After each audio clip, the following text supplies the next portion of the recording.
Hello दोस्तों, आप सभी का स्वागत है आपके अपने यूट्यूब चैनल फ्री क्लासेस 99 में। आज हम बात करेंगे CDP पेडागॉजी बाल विकास एवं शिक्षा शास्त्र का पार्ट 2 लेकर आए हैं, जिसमें हम लोग 50 मोस्ट इंपॉर्टेंट क्वेश्चन को कवर करेंगे।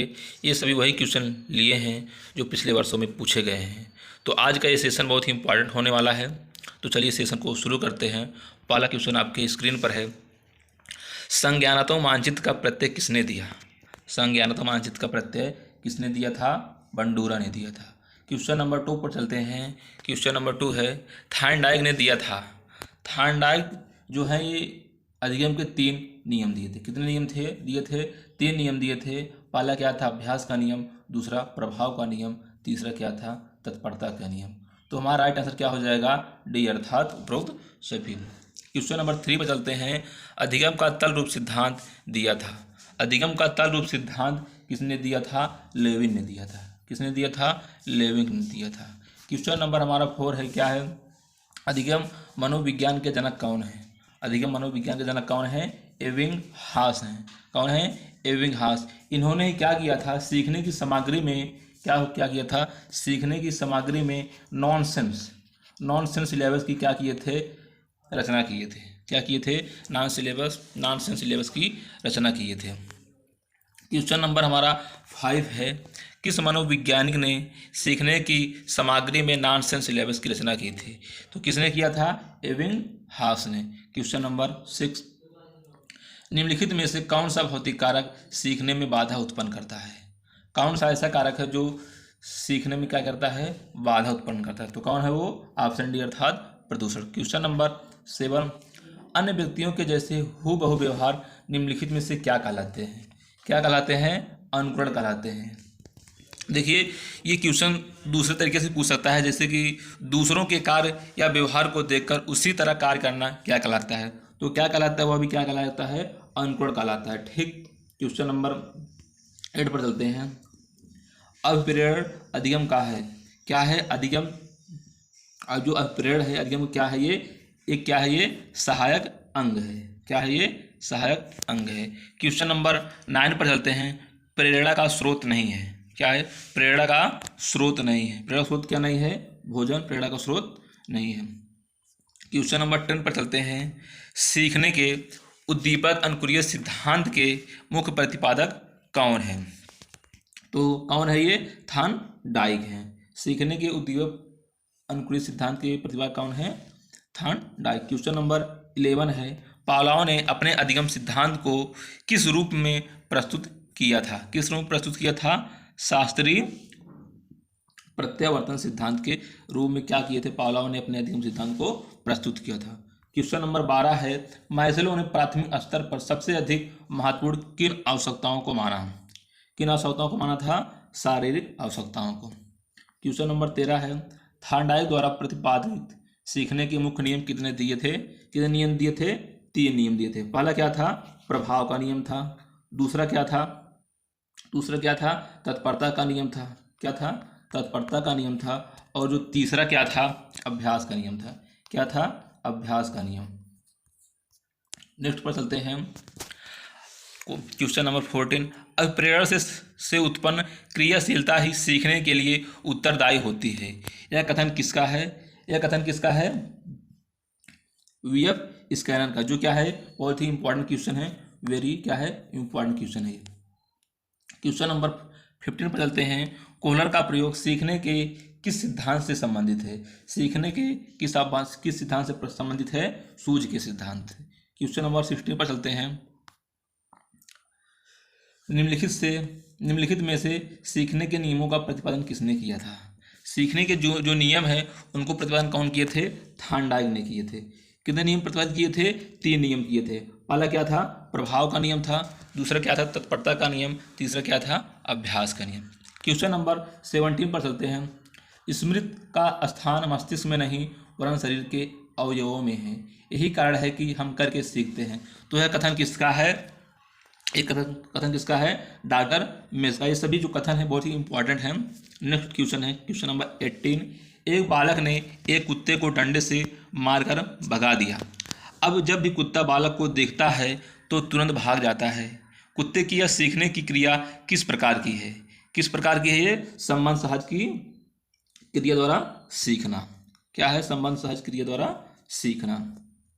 नेक्स्ट क्वेश्चन है, व्यवहार में उत्तरोत्तर अनुकूलन की प्रक्रिया ही अधिगम है। किसने कहा था ये बोले थे स्कैनर ने। किसने कहा था? स्कैनर ने। स्किनर भाई।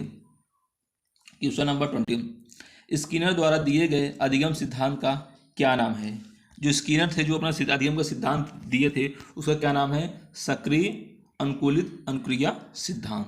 क्वेश्चन नंबर 21, सुखदायक प्रभाव सह संबंध पक्के होते हैं। सुखदायक प्रभाव सह संबंध पक्के होते हैं और दुखदायक प्रभाव से कमजोर होते हैं। यह नियम कौन सा नियम कहलाता है? या कौन सा नियम कहलाता है? या प्रभाव का नियम कहलाता है। क्या कहलाता है? प्रभाव का नियम। क्वेश्चन नंबर 22 पर चलते हैं। प्रत्न एवं भूल का सिद्धांत को दर्शाने के लिए थॉर्नडाइक ने किस पर अपना प्रयोग किया था? किस पर अपना प्रयोग किए थे? बिल्ली पर किए थे। किस पर किए थे? बिल्ली पर किए थे 1898 ईस्वी में। क्वेश्चन नंबर 23 पर चलते हैं। क्रिया को उत्तेजित करने, नियमित करने तथा जारी रखने की प्रक्रिया को अभिप्रेरण कहते हैं। यह कथन किसका है? यह कथन किसका है? ये गुड का है। जितने भी कथन है सभी क्या है? वेरी वेरी मोस्ट इंपॉर्टेंट है, इनको थोड़ा ध्यान से देखना। क्वेश्चन नंबर 24 पर चलते हैं। मैकडूगल के अनुसार अभिप्रेरण की व्याख्या किस आधार पर की जा सकती है? जन्मजात मूल प्रवृत्तियों के आधार पर। क्वेश्चन नंबर 25 है, व्यक्ति का व्यवहार उसकी मूल प्रवृत्तियों से संचालित होता है। यह कथन किसका है? किसने कहा था ये कहे थे मैकडूगल ने कहा था। किसने कहा था? मैकडूगल ने। क्वेश्चन नंबर 26 पर चलते हैं। पावलोव ने अपना अनुकूलित अनुक्रिया सिद्धांत का प्रयोग किस जानवर पर किया था? किस जानवर पर किए थे?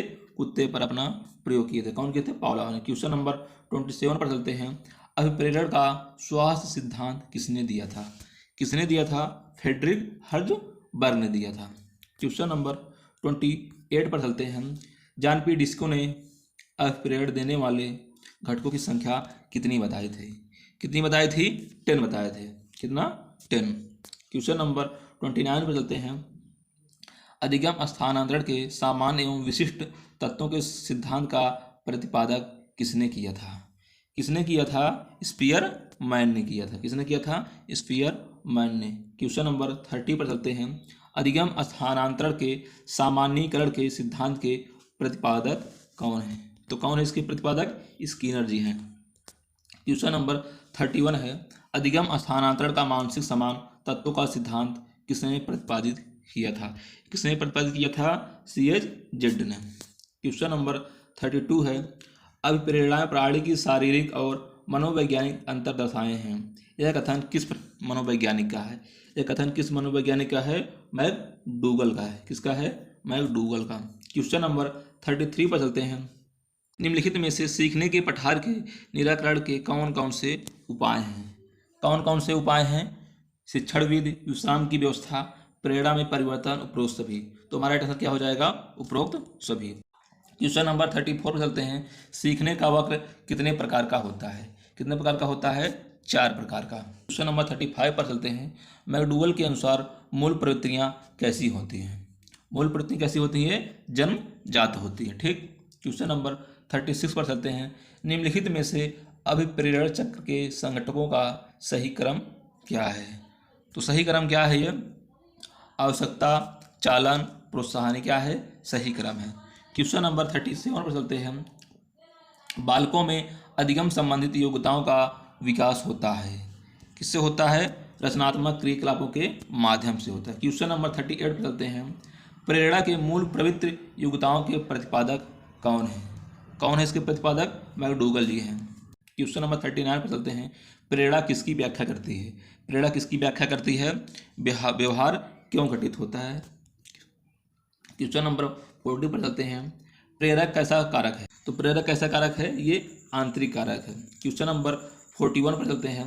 अर्जित प्रेरक के अंतर्गत आते हैं। अर्जित प्रेरक के अंतर्गत क्या आते हैं?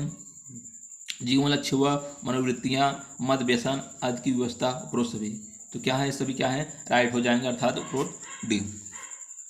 क्वेश्चन नंबर 42 पर चलते हैं। जन्मजात प्रेरक नहीं है। इनमें से कौन सी क्या है जो जन्मजात प्रेरक नहीं है?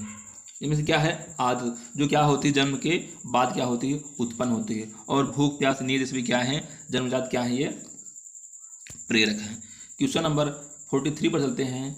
बालक किसी कार्य को अपनी इच्छा से करता है, बालक किसी कार्य को अपनी इच्छा से करता है तो वह कौन सी प्रेरणा होती है? तो कौन सी प्रेरणा वो होती है? वो मनोदैहिक प्रेरणा होती है। क्या होती है वो? मनोदैहिक प्रेरणा। क्वेश्चन नंबर 44 पर चलते हैं। संवेदी स्मृति निम्नलिखित में से कौन सी है? कौन सी है ये? 4 सेकंड तक होती है। कितने सेकंड तक होती है? 4 सेकंड तक। नंबर 45 पर चलते हैं। अल्पकालिक स्मृति शॉर्ट टर्म मेमोरी निम्न में से कितनी अवधि तक होती है? कितनी अवधि तक होती है ये? 20 सेकंड तक। कितनी अवधि तक? 20 सेकंड तक। अगर बात करें तो संवेदी स्मृति कितने टाइम तक होती है? 4 सेकंड तक। अगर आप बात करें तो अल्पकालिक स्मृति कितने समय तक होती है? 20 सेकंड तक। क्वेश्चन नंबर 46 पर चलते हैं। स्मृति की सर्वश्रेष्ठ प्रणाली कौन सी है? स्मृति की सर्वश्रेष्ठ प्रणाली कौन सी है? पहचानना। क्या है? पहचानना। क्वेश्चन नंबर 47 पर चलते हैं। प्रेरणा होती है सकारात्मक, नकारात्मक, भावात्मक, ए और बी दोनों। तो हमारा राइट आंसर क्या हो जाएगा? डी। क्योंकि जो प्रेरणा होती है कैसी होती है? पॉजिटिव होती है और निगेटिव दोनों होती है, अर्थात जो हमारा राइट आंसर क्या है? डी है। क्वेश्चन नंबर 48 पर चलते हैं। स्थानांतरण को प्रभावित करने वाले कारक हैं। स्थानांतरण को प्रभावित करने वाले कारक कौन है?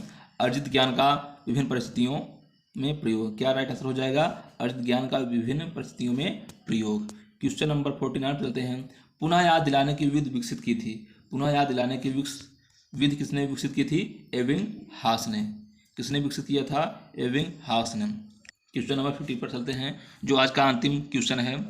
शिक्षक अपनी कक्षा में अच्छा अनुशासन रखने में सफल हो सकता है यदि वह बच्चों के प्रति सदैव सत्य व्यवहार करे, बच्चों की इच्छा के अनुसार कार्य करे, बच्चों के साथ विनम्र रहे किंतु दृढ़ भी रहे, कभी कभी बच्चों की जिद मान लिया करे। तो हमारा राइट आंसर क्या हो जाएगा? ऑप्शन सी, बच्चों के साथ विनम्र रहे किंतु दृढ़ भी रहे। तो दोस्तों, अगर आप हमारे चैनल पर नए हैं तो सब्सक्राइब कर लें, जिससे आपको अगली वीडियो की नोटिफिकेशन जल्दी मिल चुके। तब तक मिलेंगे नेक्स्ट वीडियो में। जय हिंद, वंदे मातरम।